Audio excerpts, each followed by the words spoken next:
ይላክልን ቸሩ አምላካችን እልል እያላችሁ እባካችሁ እልልታችሁ አይሰማም። እጃችሁ አጨብጭቡ ሁላችሁ።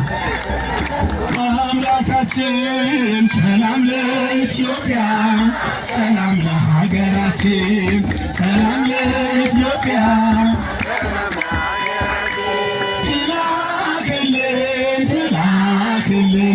ትላክልን ማርያም እናታችን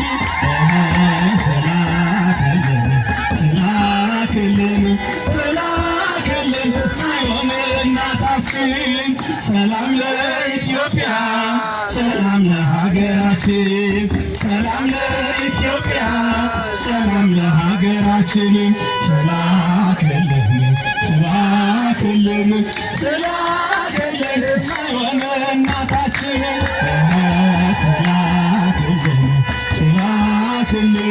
ትላክልን ጽዮን እናታችን ማርያም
ሰላም ለኢትዮጵያ ሰላም ለሀገራችን ሰላም ለኢትዮጵያ ሰላም ለሀገራችን ይላክልን ሰማዕት አርሴማ ቅድስት ለቅድስት አርሴማ ልንብሉናት ነው አርሴማ ቅድስት ልላቸው እግዚአብሔር ይመስገን። ወደ መላከ ሰላም ነው የሚመለሰው። ህዝቡ መጥቷል ይዞት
ይበቃል ምዕመናን፣ ሊቃውንቱ ይበቃል።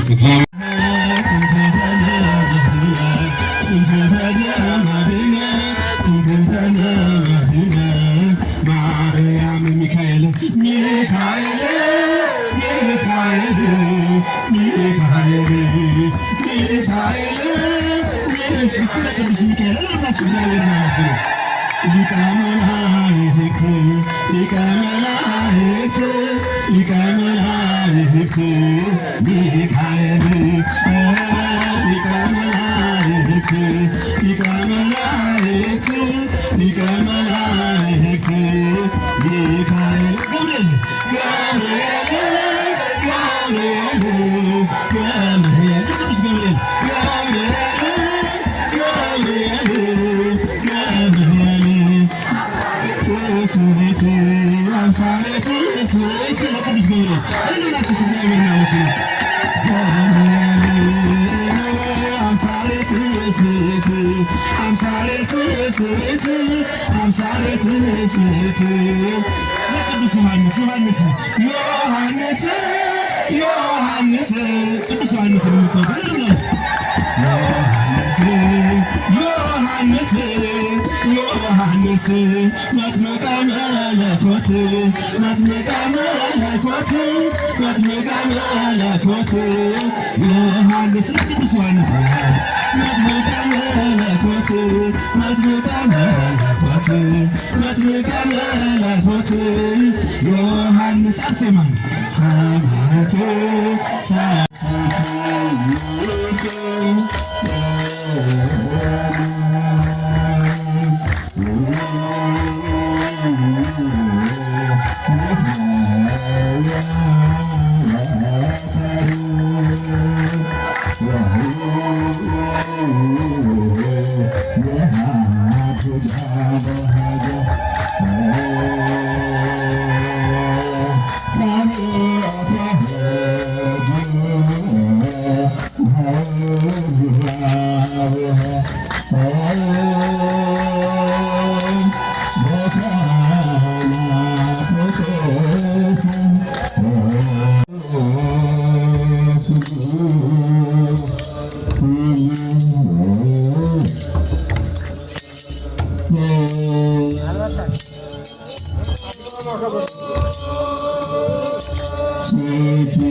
በዚህ በቤተክርስቲያኗ ዙሪያ የተቀመጠችውን ሳንቲም የሚያነሳሱ ቅጣት አለባቸውና መጠንቀቅ ያስፈልጋል። ሌላው ሰውነቱ አሻሾ የጣለውን አማ እንዴት ሌላው ሰርቆ ይወስደዋል? እርጉም ሌባ ማንኛውም ኃጢአተኛ ንስሐ ይገባል። ሌባ ግን በምንም አይነት ንስሐ አይገባም። እስከ መጽደቂያም የለውም። ሌላው ሁሉ የመጽደቂያ ምክንያት፣ ሌባ ግን መጽደቂያም የለውም፣ ንስሐም አይገባም በምንም አይነት። ይሄ የተፈተነና የታወቀ ነገር ነው። ከሌብነት ከፍቅር ነው ያደነና እግዚአብሔር አምላካችን። ከዚያ በኋላ ታቦተ ጽዮን እንደዚህ ስትል ከቅዱስ ዳዊት ደረሰች። ቅዱስ ዳዊትን ይህን ሁሉ ታሪክ እየሰማ ቤተ መቅደስና አሮን ከላይ ወጡ፣ ካህናቱ ከመካከለኛው ደብር ይሁኑ፣ ህዝቡ ግን ተራራውን እንዳይነካ አጥር ጠርበት ገመድ ምልክት አድርገው እንስሳም ሆነ ሰው ይችን ተራራ የኔን ቤተ መቅደስ የነካ አይተርፍም አይድንም ብሎታል። ዘጸአት 19 ላይ የተጻፈ ታሪክ አለ። መጽሐፍ ቅዱሳዊ ነው። የምናገራት ቃል ሁሉ አንዲት ቃል በመላመት የምትነገር የለችም። ከዚያ በኋላ ምን አሉ? በዚህ በእግዚአብሔር ፊት ማን መቆም ይቻላል?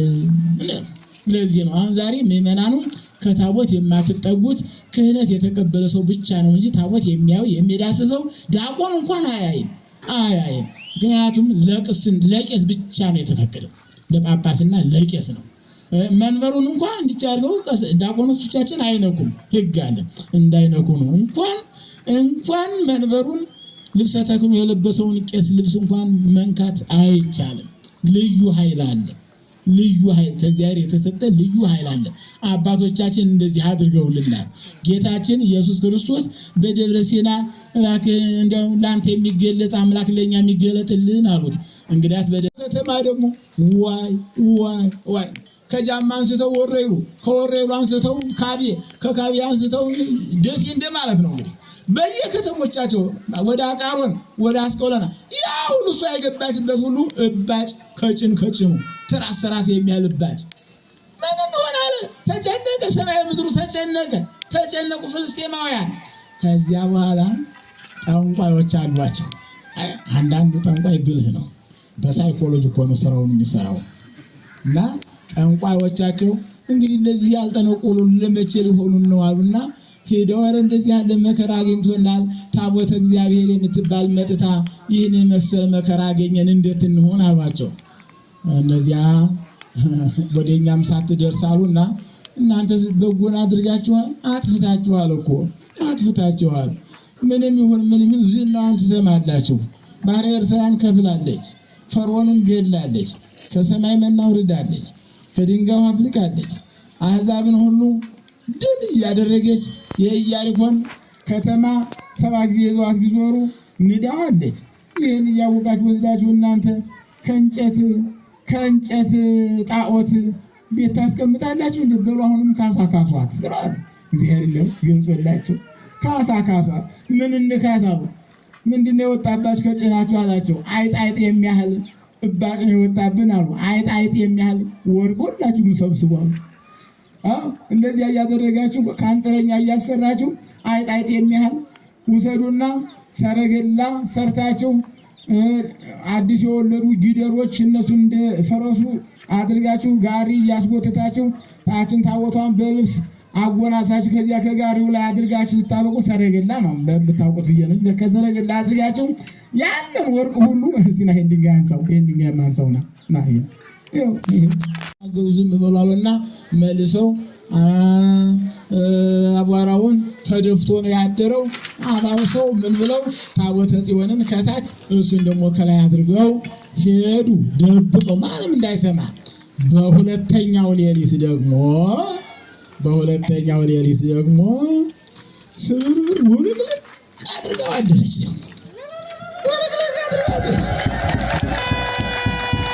ጠዋት እኛ ኪዳን እንደምናደርሰው እነሱም ለጣዖታቸው ምስጋና ላይ ሲሄዱ ጊዜ ክንድ ለብቻ፣ አንገት ለብቻ፣ ጭን ለብቻ ውልቅልቅ ብሎ አማልክቶሙ ለአሕዛብ ዘወርቅ ወዘብሩር አይንቦሙ ወይሬዩ አይን አላቸው አያዩም፣ ጆሮ አላቸው አይሰሙም፣ እግር አላቸው አይሄዱም፣ እጅ አላቸው አይዳስሱም ተብሏልና ጣዖት ማለት በቡለን ገጣጥመው የሰሩት እንጨት ነው። የአሕዛብ አምላካቸውና ዳጎን ወለቅልቅ አድርጋ በታት ነው አድራገኙ። እግዚኦ ያሉ እንደገና ቡለን እያመጡ ምስማር እያመጡ እንደነበረው ጥግንግና አድርገው ነው። አሁን ውሾን ያነሳው ሰው ክፉ ናት፣ ሳታስቀጣ አትቀርም። ክፉ ናት፣ በደል ክፉ ናት። አገኘቻቸው፣ ሞቱ።